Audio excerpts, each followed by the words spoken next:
Capítulo 123, Terminos. As opções de Arjin eram limitadas. Sendo contra um colega mágico, ele duvidava que a Torne empregasse bloqueios comuns.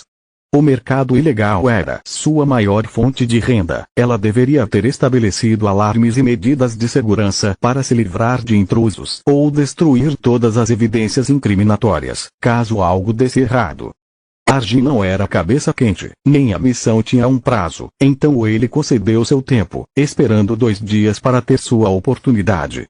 Chegou na forma de uma remessa de caixas, que 2 jovens entregaram após estacionar sua carruagem no beco da entrada de serviço.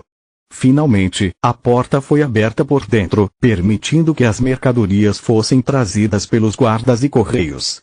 Usando visão da vida, Arjin verificou os arredores em busca de testemunhas e depois do prédio para garantir que a inteligência que ele possuía estava correta. Não havia guardas escondidos lá dentro, e isso eram boas notícias. Se Arjin quisesse, ele poderia ter pulado e matado todos em apenas 2 segundos. Os cadáveres não eram um problema, ele podia armazená-los em seu amuleto dimensional, e o sangue também. Um simples pulso de energia escura apagaria todos os vestígios do massacre. Mas isso significaria matar 2 inocentes em potencial, sem mencionar que a carruagem e as caixas deviam chamar a atenção, uma vez que eram perfeitamente visíveis da estrada principal. Arjin esperou os guardas voltarem. No último segundo, quando a porta estava prestes a ser fechada, ele piscou para dentro. O estilete de Arjin cortou a coluna do homem do crânio, matando-o no local. Antes que o segundo guarda, um homem volumoso de meia-idade, pudesse reagir, Arjin piscou novamente, aparecendo atrás dele e colocando a mão direita na boca do guarda antes de cortar a garganta de orelha a orelha. Nem mesmo uma gota de sangue chegou ao chão. Arjin conseguiu capturar tudo com magia da água e armazená-lo em seu amuleto dimensional. Então, ele começou a procurar nos cadáveres, encontrando um conjunto de chaves e objetos pessoais. A julgar por sua aparência, o guarda de meia-idade não era casado nem tinha família. Sob o peitoral, suas roupas estavam sujas com manchas de comida dos dias anteriores, faltando alguns botões que ele nunca se importou em substituir. Seus pertences chegavam a um conjunto de dados de jogo e um odre já meio vazio, apesar de ainda ser de manhã. Todos os sinais de que o homem estava se soltando, sem se importar com o mundo. O outro guarda era mais jovem, mais limpo, com um medalhão de formato oval em volta do pescoço. No interior havia 4 iniciais inscritas em um coração. Arjin usou a magia do ar para raspar sua nuca e a magia da água para remover a cicatriz falsa, aplicando ao mesmo tempo alguns maquiagem para parecer o máximo possível a sua vítima antes de vestir suas roupas. Desde que alguém não chegue perto o suficiente, seria difícil me reconhecer como um intruso. Mesmo que isso aconteça, a surpresa deve me dar 1 ou 2 segundos, o suficiente para me livrar do bastardo intrometido. Depois de selar os corpos em seu amuleto dimensional, Arjin usou a magia da terra novamente, desta vez examinando o edifício por dentro. Como ele suspeitava anteriormente, havia sido protegido contra a sondagem externa, mas a partir daí ele conseguiu perceber uma grade desconhecida de túneis e salas logo abaixo da loja. Arjin deixou o armazém, indo em direção à entrada mais próxima.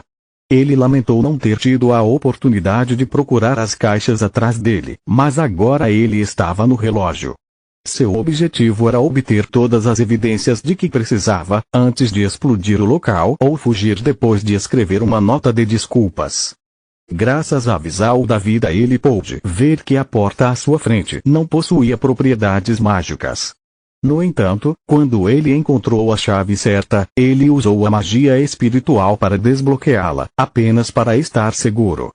De acordo com o projeto, a loja ocupava o primeiro andar do edifício, sendo composta pelo espaço de exposição de mercadorias de valor médio-baixo para o público ver, o armazém, para estocar as matérias-primas não classificadas e um amplo corredor, conectando os dois com as instalações dos funcionários.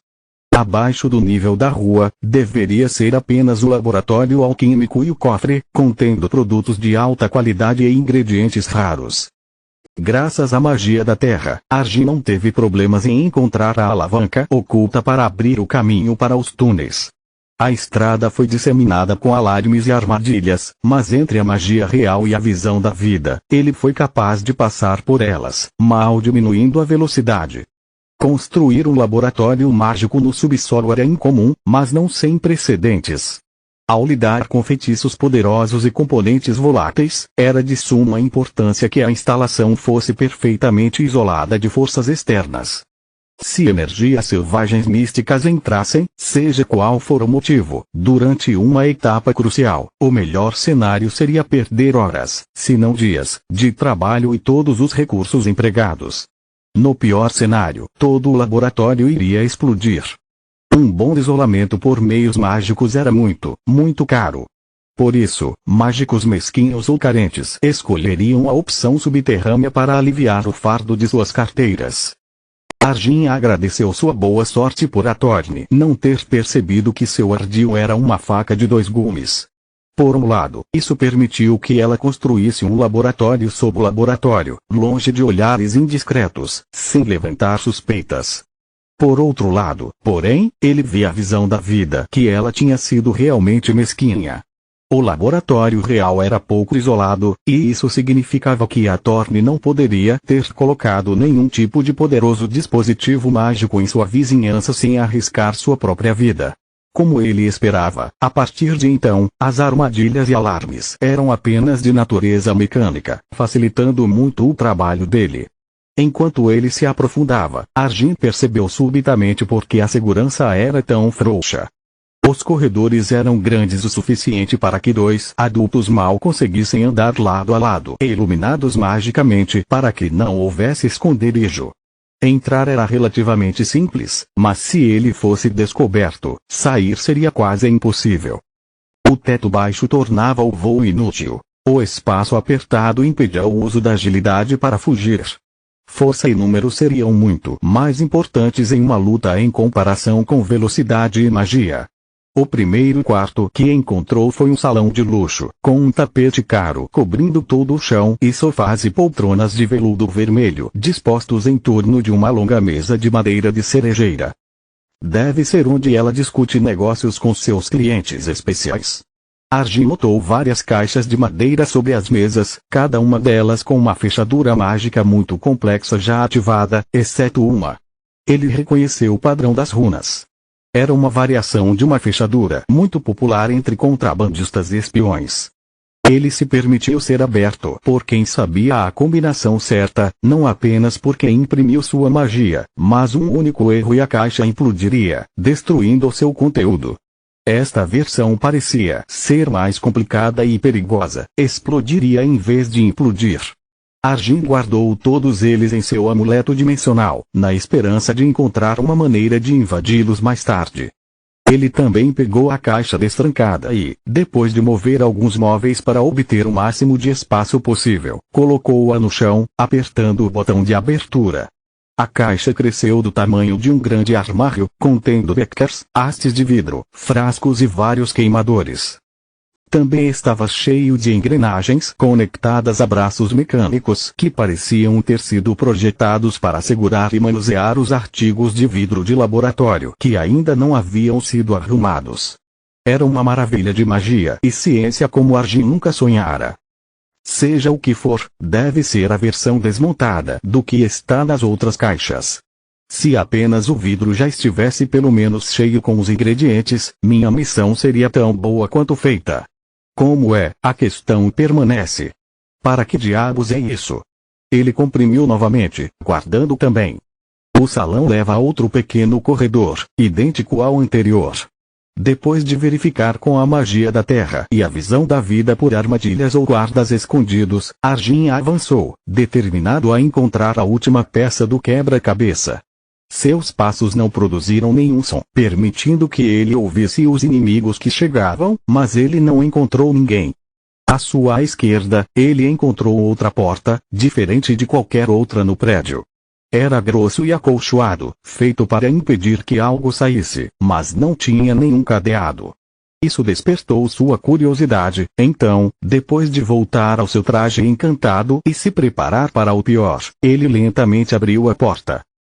O que ele viu foi tão assustador que até um veterano endurecido como ele não pôde deixar de sentir calafrios percorrendo sua espinha. A sala era pequena, 5 metros, 16 pés, de largura e 10 metros, 33 pés, de comprimento, com correntes saindo das paredes e do chão. À primeira vista, poderia parecer uma prisão, mas estava tudo errado. Não havia prisioneiros pendurados, apenas cadáveres.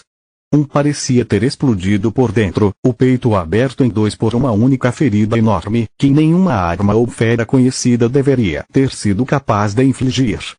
Outro foi queimado até a morte, enquanto o vizinho estava congelado e, apesar de o quarto estar longe de frio, não mostrava nenhum sinal de degelo.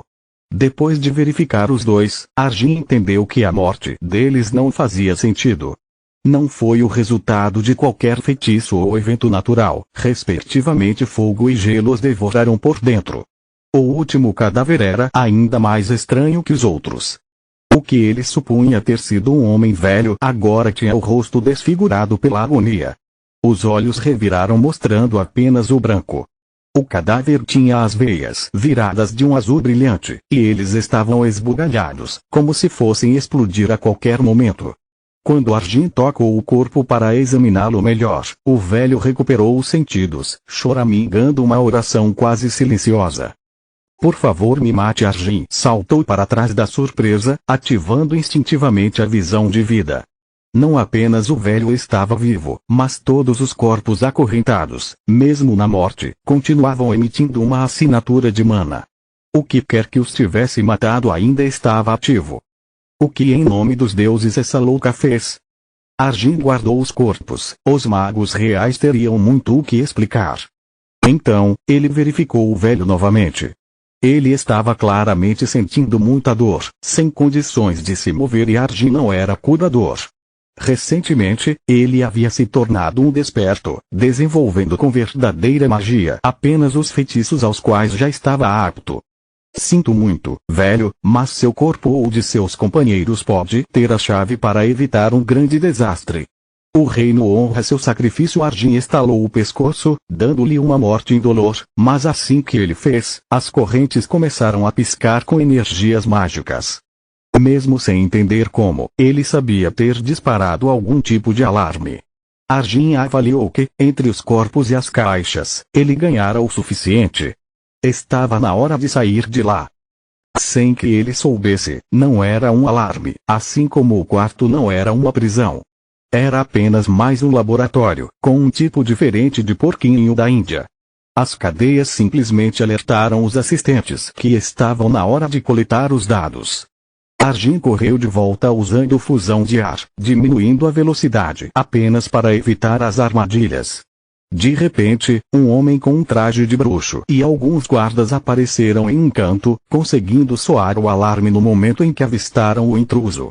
Amaldiçoando sua má sorte, Arjun se lançou para a frente. Seus estiletes fizeram pouco trabalho aos guardas e ao mago, que morreram antes de ter tempo de lançar um único feitiço. Cada vez mais guardas inundavam os corredores, morrendo como formigas sob os estiletes de Arjun, seus cadáveres empilhados o mais rápido que chegavam.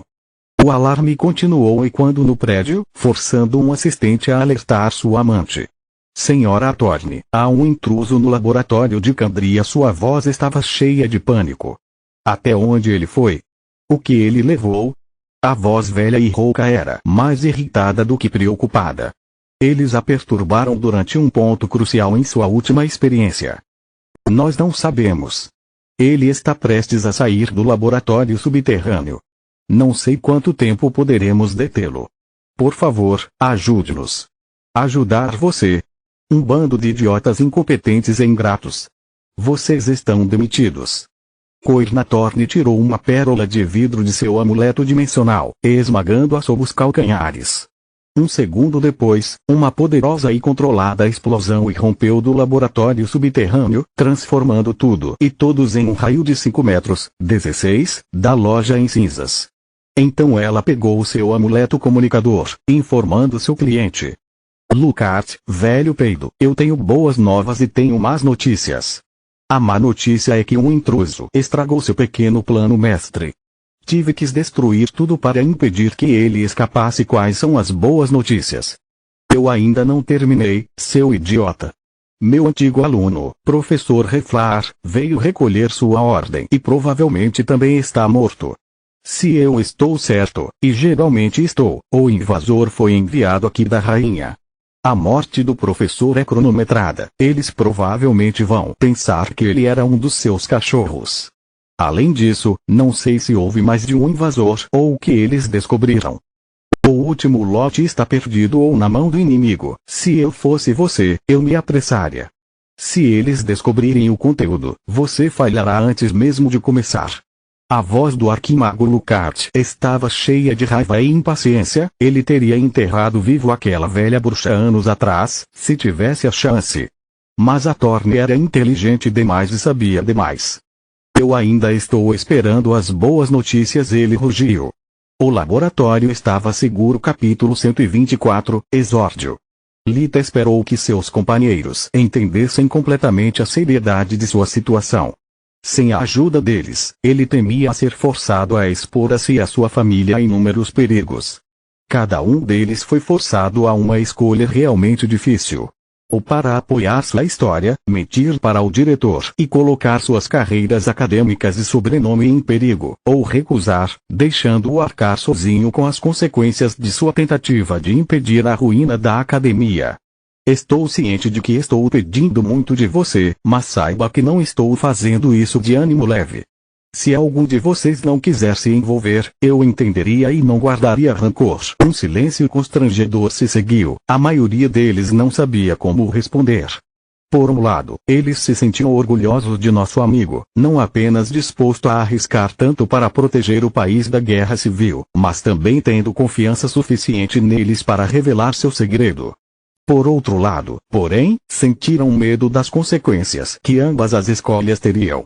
Mas o mais importante, eles perceberam que ele estava pedindo a eles um salto de fé. Se a revelação dele tinha provado algo, era que eles realmente não sabiam nada sobre ele.